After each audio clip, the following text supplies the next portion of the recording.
Tem uma história esclarecedora. Diz que certo dia Jesus chamou para estar consigo Pedro, Tiago e João. Subiu no monte. E lá Jesus orando, ele foi transfigurado. E apareceram ali Moisés, Elias, conversando com Jesus. E a Bíblia diz que enquanto os 3 discípulos de Jesus estavam lá em cima do monte, nesse momento glorioso, Deus falando: este é meu filho amado, nele eu tenho prazer, nele ele me dá satisfação, ele me dá alegria. Lá embaixo, um pai trouxe um menino, um jovenzinho, que estava sendo oprimido, que estava sendo assolado por espíritos malignos. E os discípulos de Jesus, a Bíblia não diz quanto tempo, mas eles não conseguiram ajudar aquele pai, não conseguiram libertar aquele jovem. Jesus desce do monte, descendo do monte, correram até Jesus, e aí então Jesus se inteirou do que estava acontecendo, e ele começa a travar um diálogo com o pai do menino. Olha por gentileza Marcos 9, 21. Jesus perguntou ao pai do menino: há quanto tempo ele está assim? Desde a infância, respondeu o pai. Muitas vezes, este espírito maligno o tem lançado no fogo e na água para matá-lo. Lembra que aprendemos há pouco? Onde existe morte, roubo e destruição, existe a impressão digital de Satanás? Lançando na água e no fogo para matá-lo. Mas, se podes fazer alguma coisa, o pai do menino disse para Jesus: mas se o senhor pode fazer alguma coisa, tem compaixão de nós e ajuda-nos. Se podes, se eu posso, disse Jesus, tudo é possível àquele que crê. Amados, 99,99% dos crentes entende errado esse texto. Diga-se misericórdia. Por quê? O crente diz assim: não, Jesus disse que tudo é possível que crê. Então sabe de uma coisa, eu vou comprar uma espaçonave, eu creio. Não, Jesus não disse tudo é possível que crê. Pastor, o senhor acabou de ler aqui na Bíblia, está escrito. Não está escrito. Não, mas está, pastor. Queridos, o contexto é o diálogo entre Jesus e aquele pai. E aquele pai olha para Jesus e diz: os seus discípulos não puderam, se o senhor pode, me ajuda. Aí Jesus diz: se eu posso, tudo é possível àquele que crê que eu posso. Esse é o contexto. Quem é que vence o mundo? Aquele que crê que Jesus é o Filho de Deus, aquele que crê em Cristo Jesus. Amados, quando o pai diz: se podes fazer alguma coisa, tem compaixão de nós e ajuda-nos, Jesus está dizendo: sim, é possível o seu filho ser libertado, se você, pai, crê em mim. Esta é a vitória que vence o mundo, a nossa fé em Cristo Jesus. O que é ter fé em Cristo Jesus, pastor? Olha Romanos 10:10, por gentileza. Pois com o coração se crê para justiça, e com a boca se confessa para a salvação. O que é ter fé em Jesus Cristo? Com o coração se crê para a justiça. A fé é para crer na justiça. Pastor, o que é justiça? Resumindo, justiça é uma pessoa, justiça é Jesus. Porque foi Jesus que perdoou o meu pecado, me purificou do meu pecado e perdoou os meus pecados. Foi Jesus que me deu uma nova vida. Foi Ele que me tirou da injustiça que Adão deu para mim e me deu a justiça, o estado perfeito, sem culpa, sem condenação. Justiça é crer em Cristo Jesus e receber a obra dele. Eu estava dando aula na FATEM, estava falando para os alunos: vocês precisam ter 3 dicionários na sua casa. Um dicionário da língua portuguesa, um dicionário de filosofia e um dicionário de teologia. Por exemplo, a palavra justiça no dicionário da língua portuguesa significa uma coisa. No dicionário de filosofia já tem um outro significado. No dicionário de teologia tem um outro significado. A palavra justiça aqui na Bíblia não tem nada a ver com o nosso dicionário da língua portuguesa. É um outro sentido, é um outro significado.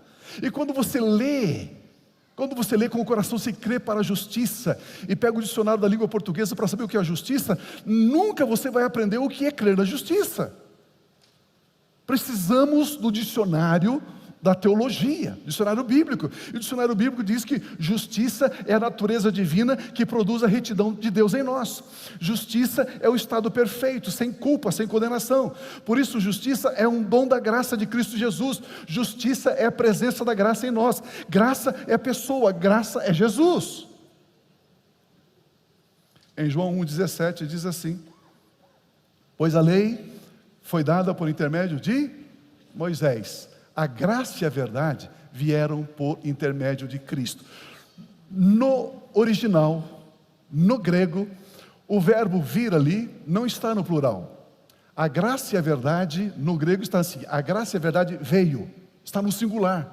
Pastor, mas singular é um erro de concordância. Se graça mais verdade vieram, tem que ser no plural. Não no dicionário. Sabe por quê?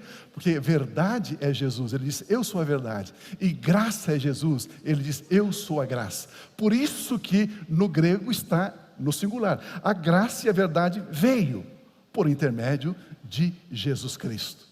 Olha esse texto, por gentileza. Por gentileza, João 1,14. Aquele que é a palavra tornou-se carne. Jesus, que é o Logos, o verbo, a palavra, tornou-se carne e viveu entre nós.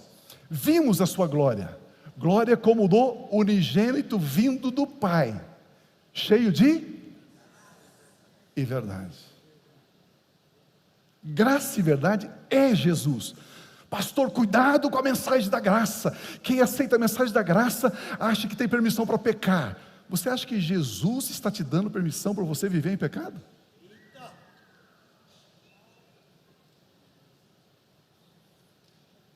Jesus Cristo veio cheio de graça e cheio de verdade. E quem foi que nos deu esse estado perfeito, justo e santo? Foi o próprio Senhor Jesus. Crer na justiça é crer na pessoa e na obra de Jesus. Crer na justiça é reinar em vida. Portanto, reinar em vida não é resultado das nossas obras, dos nossos esforços. Reinar em vida é aquele que obtém a vitória sobre o mundo por crer em Cristo Jesus, por crer na justiça. A pessoa que crê em Jesus Cristo, ela é purificada do pecado que ela herdou de Adão. Por crer então, a pessoa recebe o status de perfeito, sem culpa, sem condenação. Para Deus, isto é justiça. Essa pessoa que creu em Jesus Cristo, passa a habitar em um estado perfeito. Essa pessoa se torna a justiça de Deus, o perfeito de Deus, o filho amado de Deus, a filha amada de Deus. E como uma pessoa pecadora pode se tornar justa, pastor? 2 Coríntios 5,21 diz: Deus tornou pecado por nós aquele que não tinha pecado. Ou seja, Jesus recebeu o nosso pecado. Ele não tinha pecado. Para quê? Para que em Jesus, para que nele tornássemos justiça de Deus. Diga-se, eu sou a justiça de Deus. Queridos, você sabe disso. Às 9 horas da manhã, Jesus foi crucificado. Ele ficou pendurado na cruz até o meio-dia. E Jesus não poderia morrer de forma alguma. Por quê? Porque a morte vem somente para aqueles que pecaram. O salário do pecado é a morte. A única maneira de Jesus morrer foi o Pai pegando o meu pecado, o seu pecado, os nossos pecados e colocando sobre Jesus. Quando Jesus recebe o nosso pecado, Ele não cometeu o pecado, Ele recebeu o nosso pecado. Nesse instante, Ele podia morrer. Por isso que do meio-dia às 3 horas da tarde, a Bíblia diz que houve trevas. O Pai se afastou do Filho. Ele recebe os nossos pecados, as nossas dores, as nossas enfermidades, os nossos males. Tudo foi colocado sobre Jesus.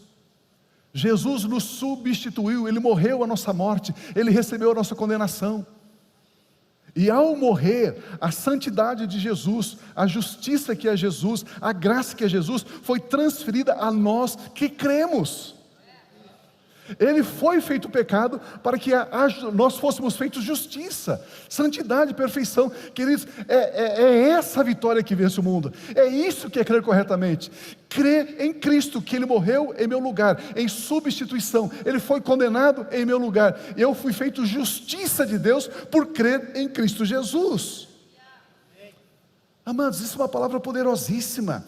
Esse texto bíblico nos ensina que o pecado que herdamos de Adão foi colocado sobre Jesus. Ele nos substituiu. É assim que nós nos tornamos justiça de Deus em estado perfeito, em santidade. Por isso que a fé é para crer em Jesus. Com o coração se crê para a justiça.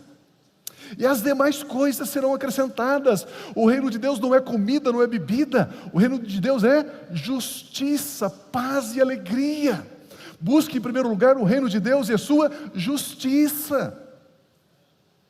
Justiça, diz um autor, é estar diante de Deus, em pé, sem nenhum sentimento de culpa.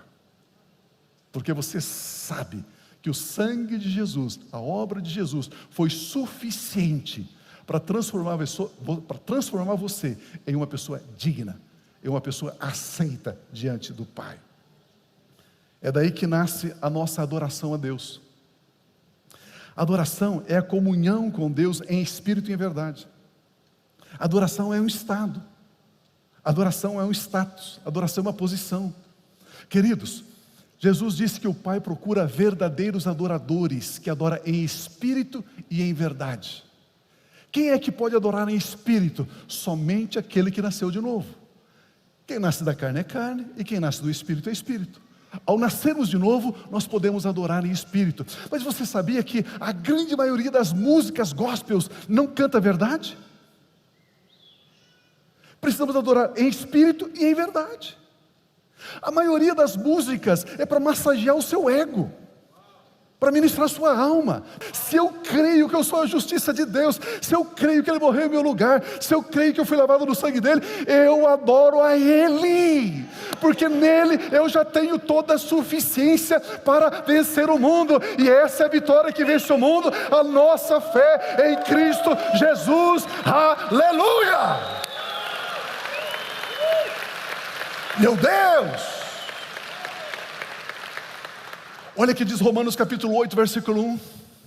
Portanto, agora, eu tenho repetido isso muitas vezes, eu repito muitas vezes, a Bíblia é um livro muito compacto, mas muito resumido, e quando a Bíblia repete, como nesse versículo, a mesma ideia duas vezes, porque isso é muito importante.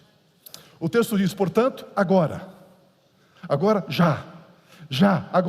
enquanto você está sentado aí, enquanto você está me ouvindo pelo rádio, enquanto você está me assistindo pela internet, agora, já nesse exato momento, não há condenação sobre a sua vida, porque você está em Cristo Jesus, e esta é a vitória que vence o mundo, a nossa fé em Cristo Jesus. Ele foi feito pecado para que eu fosse feito justiça de Deus. Meu Deus, que coisa tremenda. Nenhuma condenação há. Quando nos sentimos indignos, nós estamos duvidando da obra de Cristo Jesus. Meu irmão, quando você se ajoelha, quando você está lá no seu quarto, e você diz, Senhor, aqui estou eu, seu servo miserável, caco, pecador, desgraçado. Deus olha para você e diz assim, está com febre, tá? O que você está falando? Porque a religião nos ensinou, quantos anos pastores me ensinaram, você tem que se quebrantar, tem que se humilhar, você tem que se rastejar, ó vermezinho de Jacó, ó desgraçadinho, ó miserávelzinho.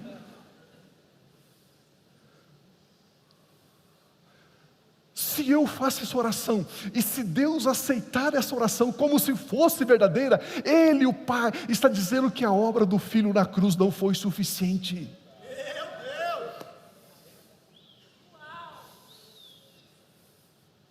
Ele fez você justiça de Deus, estado perfeito. Agora, portanto, não há condenação. Por isso você precisa levantar pela manhã, colocar o peito para fora, se possível a barriga para dentro, levantar um pouco a cabeça e dizer assim, eu sou a justiça de Deus pela fé em Cristo Jesus. Satanás, você não vai mais segurar aquilo que é meu, você não vai mais me enganar, você não vai colocar mais culpa na minha vida, mais tristeza, mais ansiedade, mais preocupação. Satanás, eu estou em Cristo Jesus, e aquele que está em Cristo Jesus é mais do que vencedor, porque eu sou a justiça. Você está crendo corretamente, e se você crê corretamente, a sua vitória é abundante, porque tudo aquilo que pertence a Cristo Jesus passa a ser a nossa herança.